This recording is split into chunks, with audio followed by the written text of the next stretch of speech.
Assalamualaikum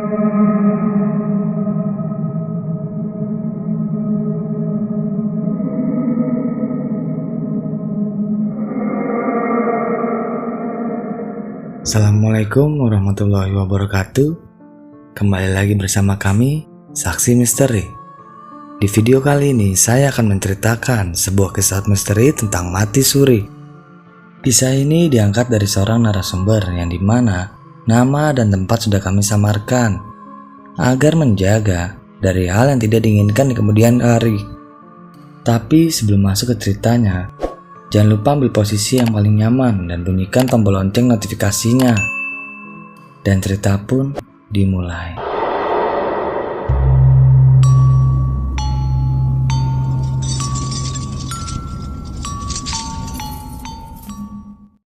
Teman-teman semua, pada kesempatan kali ini saya ingin berbagi cerita tentang seorang kakek-kakek penjual buah yang menurut saya kisahnya bisa kita ambil pembelajaran untuk kita perbaikan. Jadi beliau adalah penjual buah dari tempatnya di daerah Jakarta Selatan sampai ke kota. Aktivitas beliau setiap pagi jam 3 subuh sudah mulai mengendarai sepeda, berjualan buah sampai ke kota setiap hari seperti itu. Beliau menjual buah dari usia 13 tahun. Dan ternyata saat beliau usia 17 tahun, beliau mempunyai kisah yang sangat menggemparkan daerah setempat beliau berada. Beliau meninggal dunia. Ternyata beliau hidup lagi, alias mati suri. Di saat beliau meninggal, di saat pengajian 7 hari, ternyata beliau kembali lagi ke rumah dengan kondisi kain kafan yang memang masih sempurna, masih bersih, tanpa ada kotoran sedikit pun. Serentak warga yang hadir untuk pengajian itu kabur, pada lari, pada bingung, pada takut. Tinggal satu orang kiai yang memimpin pengajian tersebut. Dan kiai tersebut pun sempat berpikir, apakah ini setan? Ataukah ini apa? Ternyata dengan rasa was-was, rasa bingung, kiai tersebut terus memperhatikan sosok engkong tersebut.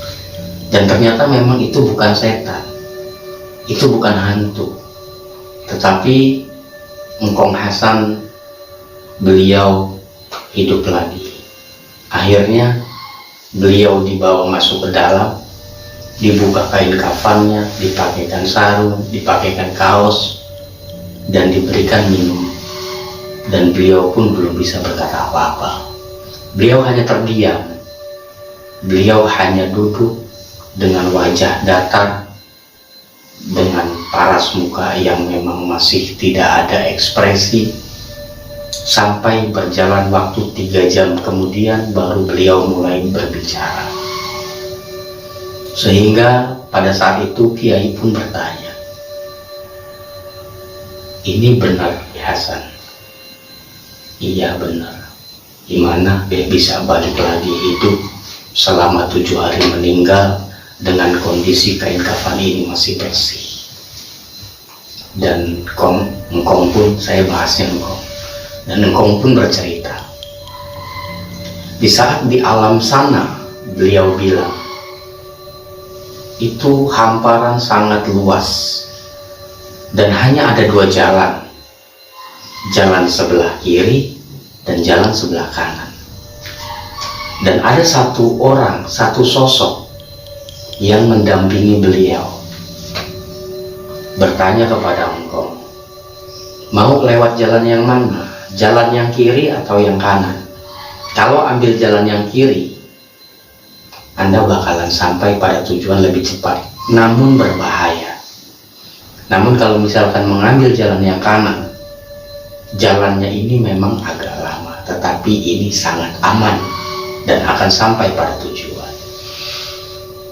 Akhirnya engkong pun mengambil jalan sebelah kanan.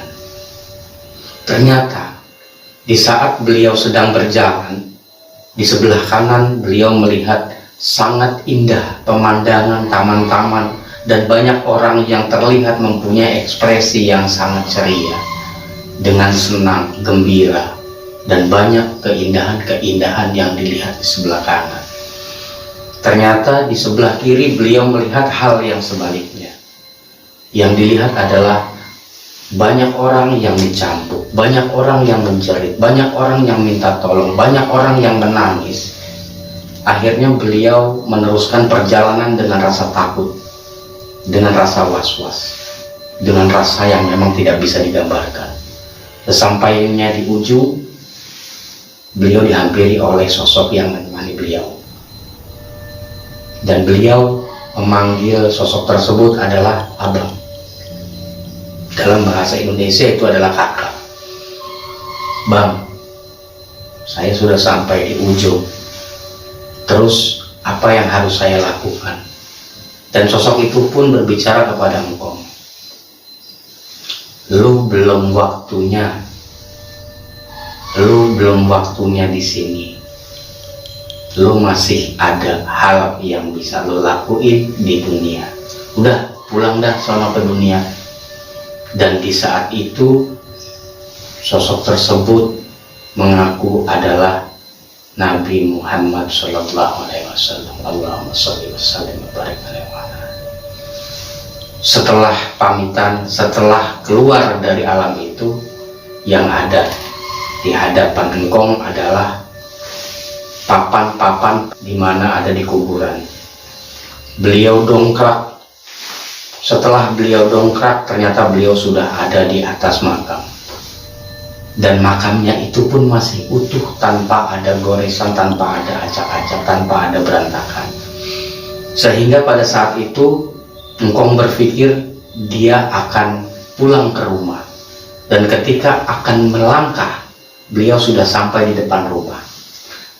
Dan ketika beliau sampai di depan rumah, yang dilihat adalah warga yang sedang berkumpul, warga yang sedang mengaji. Dan ternyata warga mengaji untuk 7 hari engkau meninggal.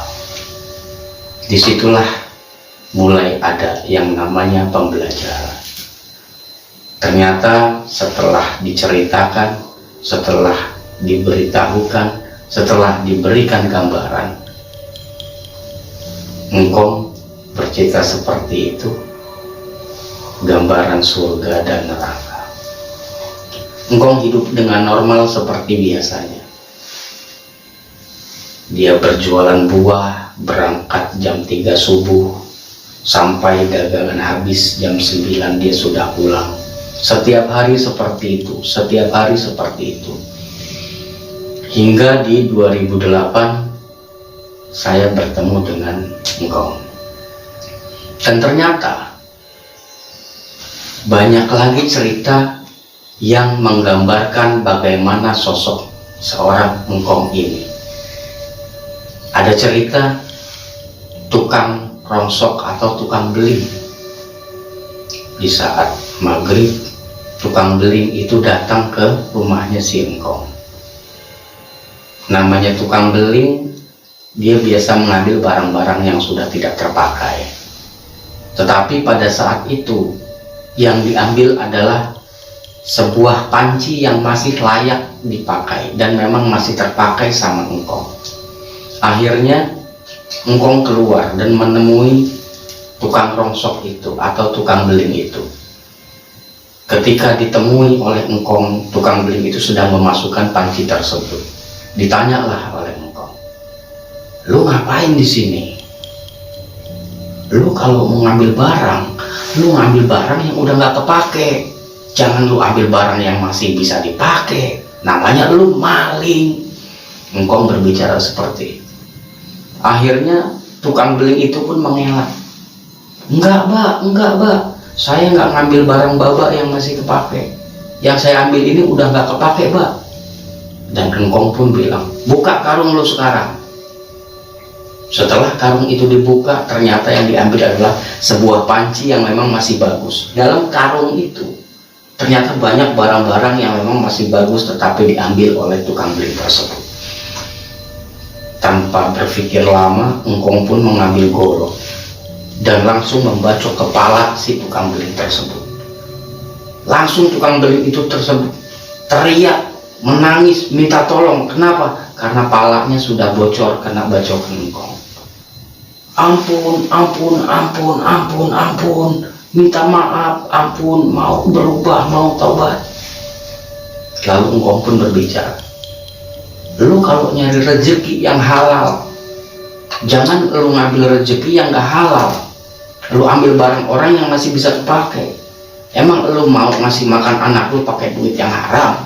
Ampun, ampun, sambil bercucuran darah keluar dari kepalanya si tukang beling. Dengan izin Allah, kejadian itu ada hal yang sangat mengejutkan.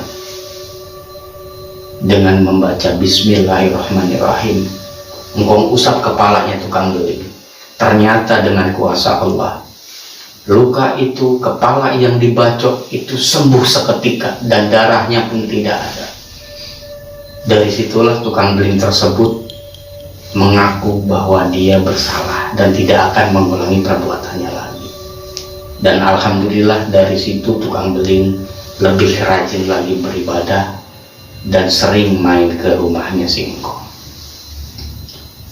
Dan juga ada kejadian tukang somai di saat maghrib, setelah adzan maghrib masih dengan sholawatan, belum mulai sholat, belum mulai masuk waktu sholat, dia nyalakan tuh, dia pencet tuh bunyinya totet, totet, totet, totet, totet.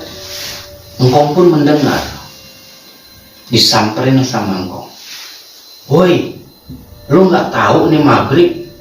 Kalau lu lagi maghrib, jangan lu nyalain, jangan lu pencet tuh bunyi-bunyinya banyak-banyak. Lu pencet sekali, orang juga udah tahu kalau lu tukang somai. Iya beh, kita nggak bunyiin lagi. Berlanjutlah seperti biasa. Ternyata keesokan harinya tukang somai itu masih memencet dengan berkali-kali.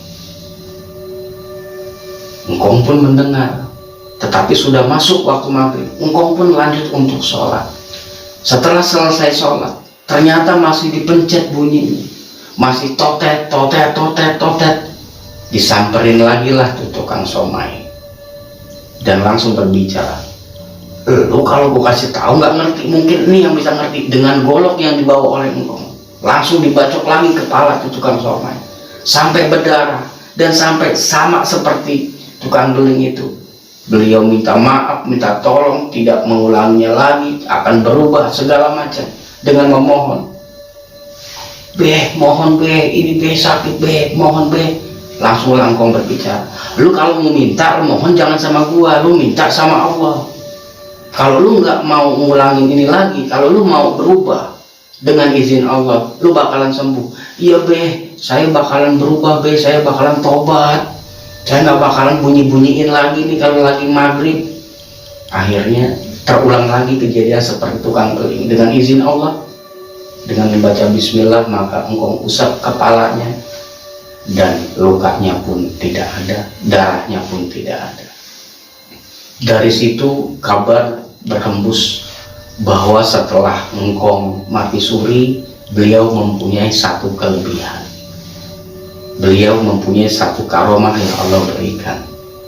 Banyaklah orang yang datang ke rumah engkong untuk sekedar ngopi, untuk sekedar ngobrol, untuk sekedar tukar pikiran, dan bahkan tidak sedikit pun orang yang datang untuk meminta petuah-petuah atau wejangan-wejangan dari engkong. Nah, di tahun 2008 itu ketika saya bertemu dengan engkong, beliau cuma pesan, yang penting jaga kebersihan, rukun mandi, rukun wudhu, rukun istinja. Kalau itu semua sudah bersih, ibadah kita insya Allah akan lebih bisa diterima. Kenapa? Karena dasarnya sudah bagus.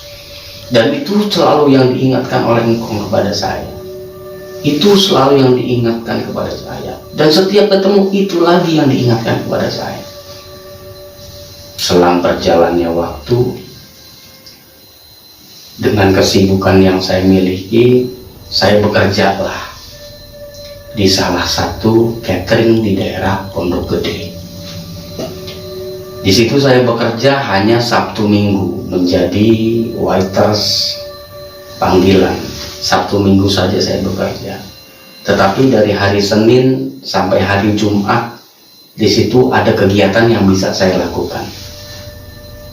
Tugas saya adalah membersihkan masjid yang ada di atas catering tersebut setiap hari, karena di masjid tersebut ada banyak kiai yang berkumpul untuk ngaji bersama setiap harinya. Tugas saya adalah membersihkan. Kalau sudah selesai ngopi, kalau kiai-kiai itu capek, saya urupin satu-satu. Hanya satu harapan saya ingin mendapatkan keberkahan dari orang-orang yang soleh. Setelah berjalannya waktu, Senin sampai Jumat saya di masjid. Sabtu Minggu saya mulai kerja jadi waiters. Berjalan waktu hingga di tahun 2010. Itu hasrat ingin datang ke tempat engkong sangat besar. Tetapi kerjaan belum bisa saya tinggal. Terus berjalan waktu 1 minggu, 2 minggu, saya terus kepikiran sama engkong tersebut. Akhirnya saya paksakan untuk datang berkunjung silaturahmi ke rumah engkong. Dan ternyata ketika saya datang ke rumah engkong pun sudah 3 bulan tidak bisa apa-apa. Makan, buang air besar, buang air kecil, itu di kasur. Hanya di kasur. Dan ngomong pun itu nggak bisa. Dan sudah berjalan selama 3 bulan. Akhirnya saya datang dan saya kaget melihat hal itu. Lalu saya coba untuk bacakan doa yang saya bisa di telinganya engkong. Dan ternyata di saat itu juga engkong langsung bisa berbicara.